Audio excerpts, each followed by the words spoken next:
biggest mistake I see is really, really long press releases and really long pitches.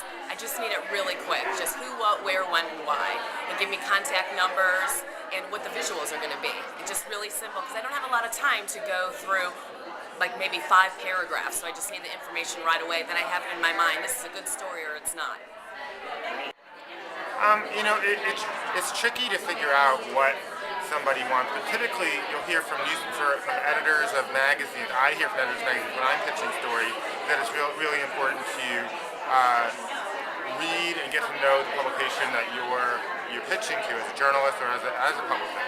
As a freelance journalist, it would be good for the publicist to do the same for me, get to know what I'm interested in, and I actually make it relatively easy. I've got a website with probably hundreds of my clips on there. I've got a blog and podcast. I've got a lot of ways that I can be examined, and it's best when the best publicists, people who I always open their email, are people who don't just send me every last thing they have, but who, even if I don't think there's a story there, I at least understand why they thought I might think there was a story. Okay, so here's the deal. If you have a pitch, if you want us to do a story, right now we have a very hard news director. And so for all TV stations, I would say get familiar with who is in charge and the kind of stories they're after. Our news director, Bob Stodall, is a legend in this town, and he wants everything to be pretty serious news. With that said, viewer benefit is a big deal. And so if you can think, how is this going to benefit the viewer? A story that you pitch to us is, why should people care? Kind of a thing. So whatever your product is, whatever event that you're going to be pitching, think of the viewer at home who's watching television in the morning as they're getting the kids ready to get out the door. How is it going to affect them? Why is it going to affect them?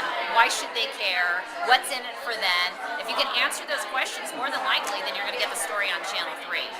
They won't do commercials there, so there has to be a viewer benefit there, and if it's visual, that makes it even better. So that's kind of it. The biggest mistake is people don't look at our format. They think that we can do breaking news, instant news, that we can come out to events. Mostly we do second-day stories, analytical discussions about yesterday's news or something that's coming up.